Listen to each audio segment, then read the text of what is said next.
Hello and welcome to Law Gurukul. In today's video, we will discuss the paper 1 of UGC NET exam. In this video, we will discuss the one-liner and the most expected MCQs from the topic Higher Education System. So let's start. First is UGC. जब हम higher education की बात करते हैं तो सबसे पहला और इम्पोर्टेंट टॉपिक है UGC. UGC full form is university grant commission. UGC के प्रेजेंट चेयरमैन है DP Singh. UGC parliament act के थ्रू 1956 में स्टैब्लिश हुआ था और ये जो स्टैब्लिशमेंट है वो डॉक्टर एस राधाकृष्णन कमीशन के थ्रू रिकमेंड किया गया था. सो इसमें से स्टार्टिंग से 2-3 पॉइंट्स जो है उसे वन लाइनर क्वेश्चंस फ्रेम हो सकते हैं. जैसे कि अभी जो प्रेजेंट में यूजीसी के चेयरमैन कौन है? डीपी सिंह. ये कौन से ईयर में स्टैब्लिश हुआ था? 1956. कौन से कमीशन के रिकमेंडेशन के थ्रू स्टैब्लिश हुआ था? Doctor S Radhakrishnan. It is funded by MHRD. What is MHRD? It is ministry of human resource development. M for ministry, H human, R resource and D for development. तो ये जो full form है UGC का और MHRD का, इसे भी हमें याद रखना है. एंड यूजीसी की फंडिंग किसके थ्रू होती है? यूजीसी की फंडिंग होती है MHRD के थ्रू. ये भी क्वेश्चन पूछा जा सकता है कि यूजीसी का जो फंड है वो कहाँ से रिलीज होता है, यूजीसी को फंड कहाँ से मिलते हैं, या यूजीसी को फंड कौन देता है? तो ये फंड मिलता है MHRD से. It is a statutory body set up by the Union Government in accordance to UGC Act 1956. ये जो यूनिवर्सिटी ग्रांट कमीशन है ये एक स्टैट्यूटरी बॉडी है. ठीक है, जैसे ये तो पार्लियामेंट एक्ट के थ्रू स्टैब्लिश हुआ था तो ये एक पार्लियामेंटरी बॉडी नहीं है. इसलिए ये भी याद रखना है कि यूजीसी कैसी बॉडी है? ये एक स्टैट्यूटरी बॉडी है क्योंकि इसे यूजीसी एक्ट, इस स्टैट्यूट के अंडर इसे बनाया गया था. यूनिवर्सिटी ग्रांट कमीशन एक्ट 1956 के अंडर इसे बनाया गया था, इसीलिए ये एक स्टैट्यूटरी बॉडी है. और इसका जो हेडक्वार्टर है वो कहाँ है? दिल्ली में है. It functions under the aegis of ministry of human resource development. इसका जो यूजीसी का जो सारा फंक्शनिंग है वो किसके अंडर होता है? कौन इसके फंक्शनिंग को कंट्रोल करता है? MHRD कंट्रोल करती है और इसी कंट्रोल के अंडर ही MHRD जो है वो यूजीसी को फंड भी प्रोवाइड करती है इसके काम को फुलफिल करने के लिए. क्लियर? MHRD यानी ministry of human resource development. It is charged with coordination, determination and maintenance of standards of higher education यानी कि यूनिवर्सिटी. यूजीसी बेसिकली काम क्या करती है? यूजीसी जो है वो कोऑर्डिनेशन और मेंटेनेंस का काम करती है हायर एजुकेशन सिस्टम या यूनिवर्सिटीज में. नाम ही है इसका यूनिवर्सिटी ग्रांट कमीशन. क्लास 12 के बाद जो यूनिवर्सिटी लेवल पे जो भी पढ़ाई हो रही है, जो हायर एजुकेशन हो रहे हैं, उनकी क्वालिटी डिटर्मिनेशन और कॉलेज और यूनिवर्सिटी के बीच में जो कोऑर्डिनेशन क्रिएट करना होता है, ये सारा काम यूजीसी करती है. यूनिवर्सिटी ग्रांट कमीशन जो है वो यूनिवर्सिटी लेवल के एजुकेशन से रिलेटेड जो भी काम होता है, जो भी मेंटेनेंस होता है, जो भी कोऑर्डिनेशन होता है, वो यूजीसी ही मेंटेन करती है. यूजीसी के अंडर कुछ स्कीम्स बताए गए हैं जिस स्कीम्स के थ्रू स्टूडेंट को और टीचर को बेनिफिट मिलता है. तो कुछ इंपॉर्टेंट स्कीम्स को भी हम डिस्कस करेंगे क्योंकि इन स्कीम्स से भी क्वेश्चन पूछे जाते हैं. यूजीसी ने एक दीक्षा आरंभ नाम का एक स्कीम लॉन्च किया था. ये स्कीम किसके लिए था? For student induction programme. तो फर्स्ट वन इज कि स्टूडेंट इंडक्शन प्रोग्राम के लिए कौन सा स्कीम यूजीसी ने लॉन्च किया था? दीक्षा आरंभ.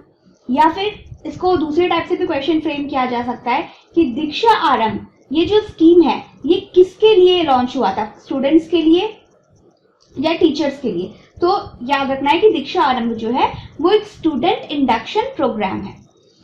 It was launched to help new students adjust and feel comfortable in the new environment.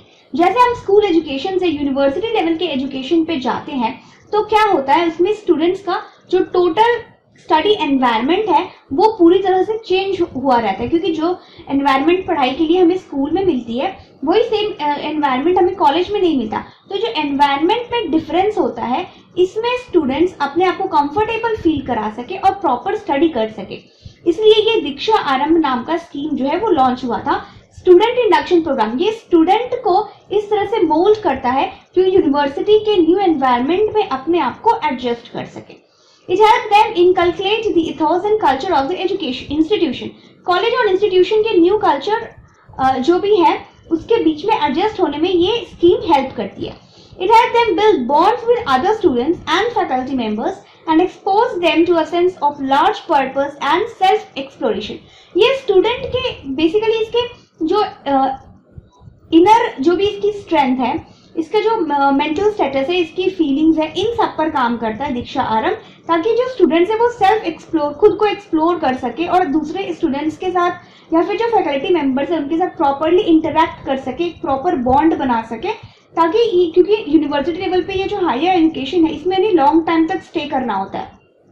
तो अगर उनका जो बॉन्ड है वो अदर स्टूडेंट्स के साथ या फैकल्टी मेंबर्स के साथ प्रॉपर बॉन्ड नहीं होगा तो ये अपने आप को एक्सप्लोर कैसे कर पाएंगे, खुद का डेवलपमेंट कैसे कर पाएंगे. इसीलिए सेल्फ डेवलपमेंट के लिए, स्टूडेंट के सेल्फ डेवलपमेंट के लिए ये दीक्षा आरंभ स्कीम लॉन्च किया गया था. यूजीसी स्कीम्स में एक ये जो एसआईपी हमने देखा, स्टूडेंट इंडक्शन प्रोग्राम, ये it covers a number of different aspects. ये दीक्षा आरंभ के अंदर ये जो स्टूडेंट इंडक्शन प्रोग्राम है, एसआईपी से भी याद रखना है शॉर्ट फॉर्म में, ये और भी दूसरे एस्पेक्ट्स को एनकरेज करता है. उसमें एक है सेज. सेज क्या है? इसका फुल फॉर्म है socialization, association, governing and experiencing. ये सेज क्या करता है? ये स्टूडेंट्स के सोशल लेवल पे, उसके एक्सपीरियंस लेवल पे उनके मोरल को डेवलप करता है. तो ये दीक्षा आरंभ बेसिकली क्या है?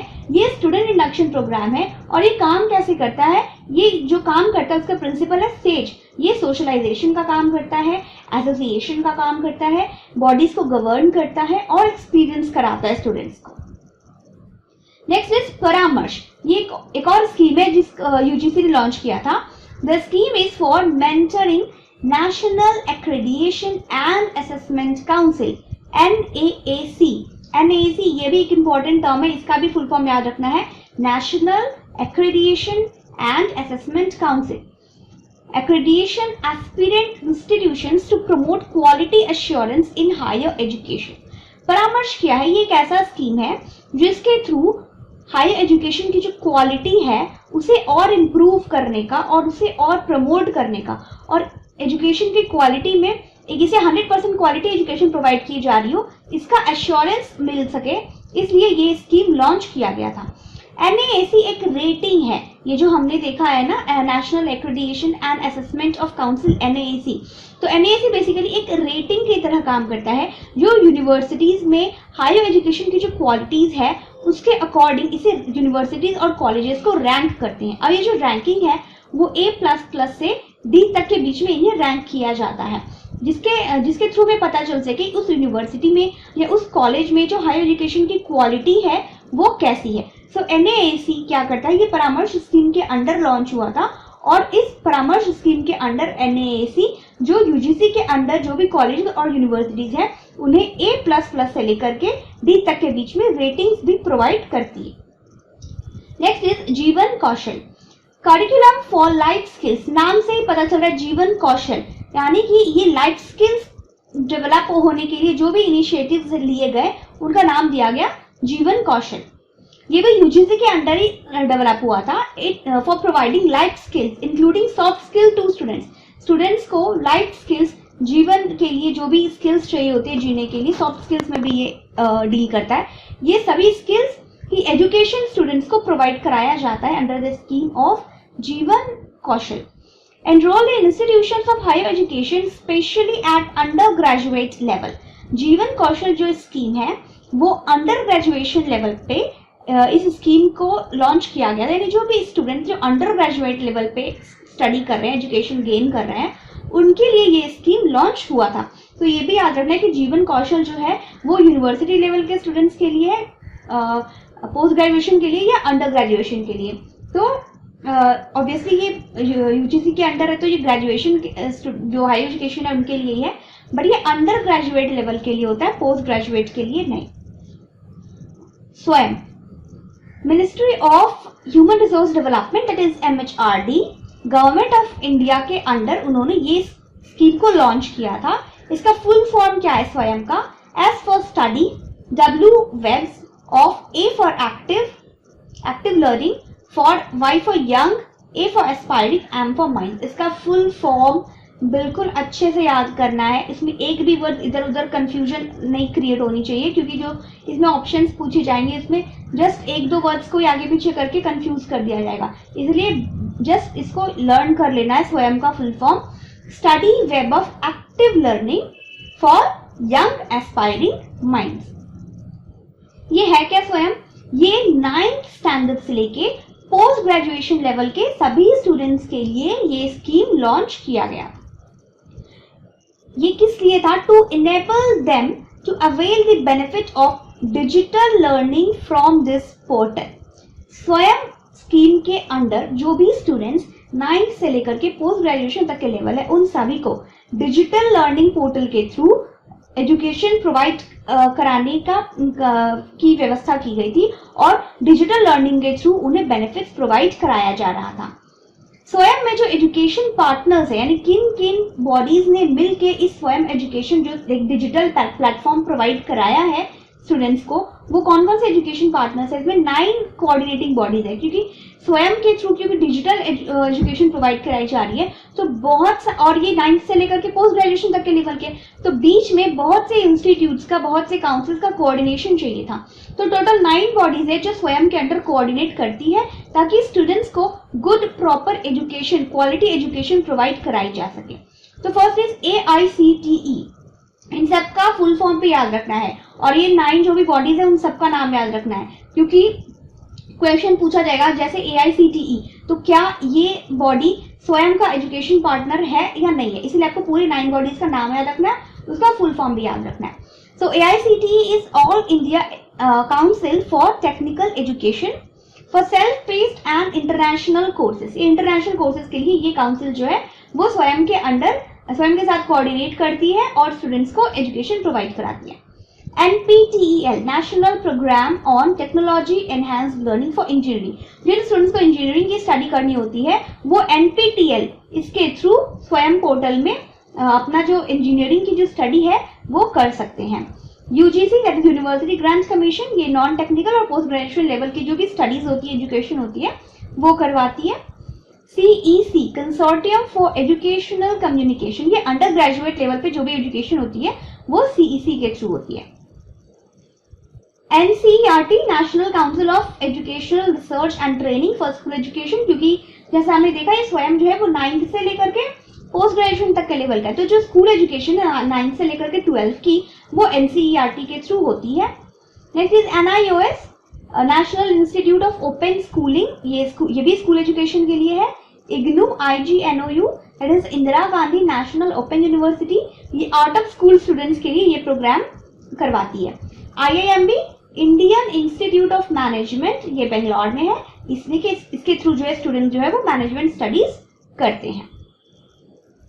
NITTTR, that is the national institute of technical teachers training and research for teacher training programme, Swayam के अंडर स्टूडेंट्स के अलावा टीचर्स की जो ट्रेनिंग होती है, टीचर की जो एजुकेशन होनी चाहिए उसकी भी पूरी उसका भी पूरा तैयारी जो है वो कराया जाता है NITTTR के through, that is the national institute of technical teachers training and research. So Swayam के अंदर स्टूडेंट्स के साथ साथ टीचर्स के लिए भी ट्रेनिंग प्रोग्राम लॉन्च किए गए थे। नेक्स्ट इज स्वयं प्रभा। स्वयं प्रभा ये भी MHRD के थ्रू ही लॉन्च किया गया था। ये है 32 high quality educational channels through DTH, ये टेलीविजन के थ्रू स्टडी कराने का प्रोसेस है स्वयं प्रभा, जिसमें DTH के थ्रू 32 चैनल्स प्रोवाइड कराए गए थे टीवी में जो 24/7 काम करते हैं और जिसके थ्रू एजुकेशन प्रोवाइड कराना था। It has curriculum based course content covering diverse discipline, curriculum के थ्रू अलग अलग टाइप के कोर्सेज लॉन्च किए गए थे जो टीवी में 32 चैनल्स में प्रोवाइड कराए जाते हैं। This is primarily aimed at making quality learning resources accessible to remote areas where internet availability is still a challenge.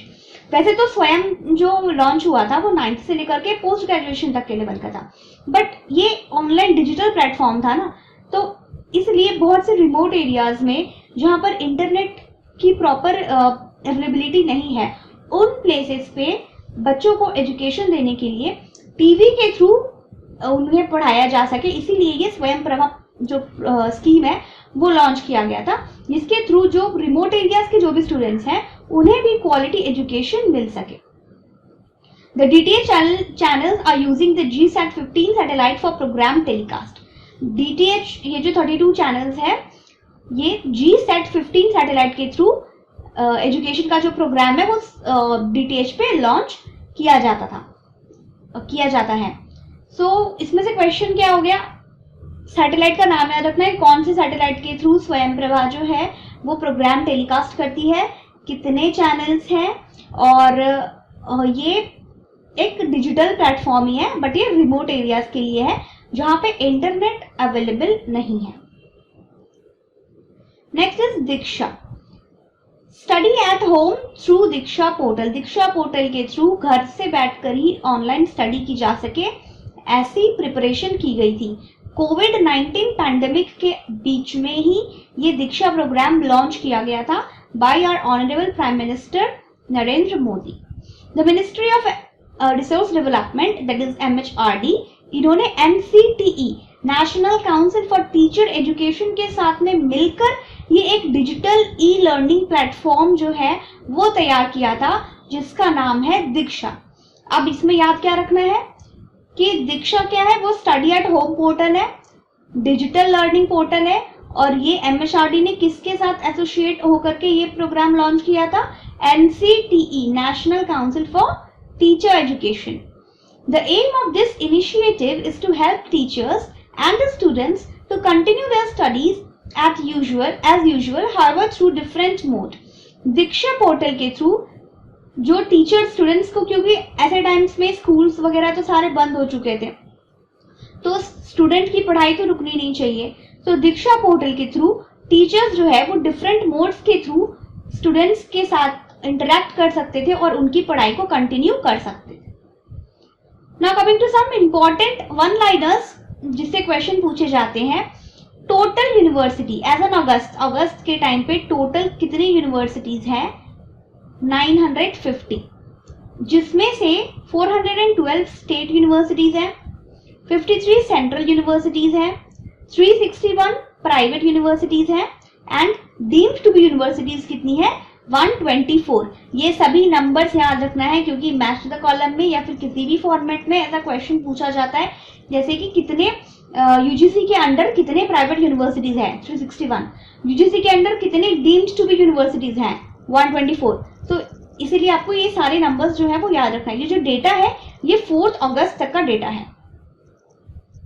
Fake universities कितनी है, ये फेक और डीम्ड ये ज्यादा इंपॉर्टेंट है, ठीक है। फेक यूनिवर्सिटीज है 24 और डीम्ड टू बी यूनिवर्सिटीज है 124, बाकी भी इंपॉर्टेंट है, एक बार जस्ट इसको याद रख लेना। MHRD जो है वो कौन कौन से डिपार्टमेंट्स को मिलकर कंट्रोल करता है। Department of elementary education and literacy, department of secondary education and higher education, मतलब एजुकेशन से रिलेटेड जो भी डिपार्टमेंट्स है वो सब MHRD के अंडर कंट्रोल होती है। तो कौन कौन से डिपार्टमेंट्स जो है वो MHRD कंट्रोल करता है। एलिमेंट्री एजुकेशन यानी जो प्री एजुकेशन जो होती है वो, secondary education, high secondary education, women and child development, department of culture, department of arts, department of youth affairs and sports. MHRD का ऑब्जेक्टिव क्या है, कुछ इंपॉर्टेंट ऑब्जेक्टिव्स हैं जिन्हें हमें याद रखना पड़ेगा क्योंकि ये कई बार ऑप्शन से पूछा जाता है कुछ ऑब्जेक्टिव्स देकर के कि इनमें से कौन सा ऑब्जेक्टिव जो है वो MHRD का नहीं है, ठीक है। इसलिए इन ऑब्जेक्टिव्स को अच्छे से समझ के याद रखना है। पहला ऑब्जेक्टिव क्या है MHRD का, formulating the national policy on education and to ensure that it is implemented in letter and spirit. MHRD का काम होता है national policy on education, education के लिए जो नेशनल पॉलिसी है उसे फ्रेम करना और उसको प्रॉपरली इम्प्लीमेंट करना। Planned development including expanding access and improving quality of the educational institutions throughout the country, पूरे कंट्री में जो एजुकेशन है उसको क्वालिटी एजुकेशन प्रोवाइड करवाना और उन सबका प्रॉपर डेवलपमेंट होना और उन सभी रीजन्स तक एजुकेशन पहुंचाना जो रिमोट एरियाज में एजुकेशन पहुंचाना जो इजीली एक्सेसिबल नहीं है, जहाँ के स्टूडेंट्स को इजीली एजुकेशन नहीं मिल सकती है। सो MHRD का काम है नेशनल पॉलिसी बनाना एजुकेशन से रिलेटेड, उसको प्रॉपर इम्प्लीमेंट करना और उसे हर जगह तक पहुंचाना, रिमोट एरियाज तक भी पहुंचाना। Paying special attention to disadvantaged group like the poor, females and the minorities. MHRD का काम ये है कि एजुकेशन तो प्रोवाइड करा ही रही है, साथ ही जो डिसएडवांटेज्ड ग्रुप हैं, जैसे कि जो पुअर पीपल हो गए, फीमेल हो गए, जो माइनॉरिटी क्लास के स्टूडेंट्स हो गए, उन पे स्पेशल अटेंशन देना, उनको स्पेशल फैसिलिटीज देना उनके एजुकेशन के लिए। Provide financial help in the form of scholarship, loan, subsidy etcetera.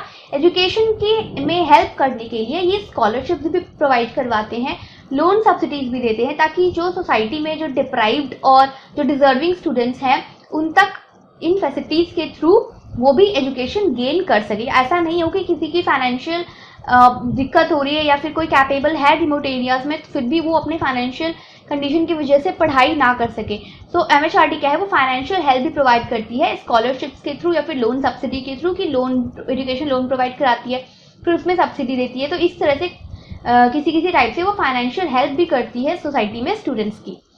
Encouraging international cooperation in the field of education including working closely with UNESCO and foreign governments. ये जो MHRD है वो UNESCO और foreign जो government है उसके साथ मिल के काम करती है, क्योंकि MHRD सिर्फ कंट्री लेवल पर ही काम नहीं करती है, ये इंटरनेशनल लेवल पर भी काम करती है, क्योंकि बहुत सारे ऐसे एजुकेशन है और स्टूडेंट्स जो है वो इंटरनेशनली दूसरे कंट्री में जाकर के अपनी स्टडी कंप्लीट करना चाहते हैं, कुछ एडवांस लेवल की अगर पढ़ाई करना चाहते हैं तो भी उसके लिए भी MHRD जो है वो फैसिलिटीज प्रोवाइड कराती है। इसीलिए MHRD यूनेस्को और फॉरेन गवर्नमेंट में जो भी फॉरेन यूनिवर्सिटीज है उनके साथ भी प्रॉपर इंटरनेशनल कोऑपरेशन मेंटेन करती है, ताकि better opportunities, better educational opportunities जो है वो कंट्री में स्टूडेंट्स को प्रोवाइड कराई जा सके।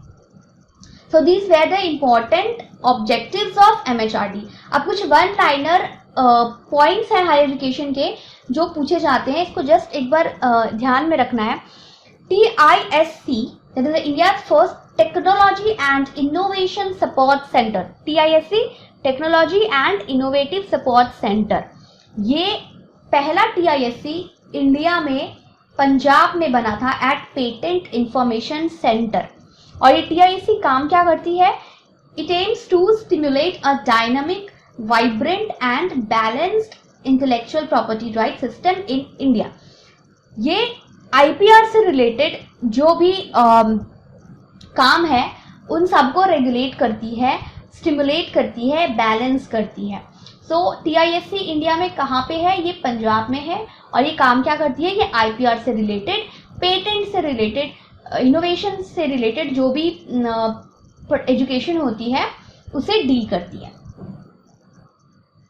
ICHR, that is Indian council of historic research. Question ऐसे फ्रेम किया जाता है कि ICHR का फुल फॉर्म, और ये कहाँ लोकेटेड है? न्यू दिल्ली में। Same ICMR, that is Indian council of medical research, ये कहाँ पे है? न्यू दिल्ली में। ICAR, Indian council of agricultural research, ये कहाँ पर है? दिल्ली में। ICSSR, Indian council of social science research, ये कहाँ है? दिल्ली में। IIAS, Indian institute of advance studies, ये कहाँ है? ये है शिमला में। ICPR, Indian council of philosophical research, Lucknow में। CICEF, central institute of coastal engineering for fisheries, ये कहाँ है? बेंगलोर में। AICTE, all India council for technical education, ये कहाँ है? New Delhi. NCRI, that is national council of rural institute, ये कहाँ है? हैदराबाद में। तो इन सबका फुल फॉर्म प्लस इनका लोकेशन, ये सब आपको एज इट इज जस्ट याद कर लेना है। So I hope you like the video, और ये वीडियो आपके एग्जाम में आपको बहुत हेल्प करेगी। Hit the like button, subscribe the channel and don't forget to press the bell icon for regular updates. Thank you.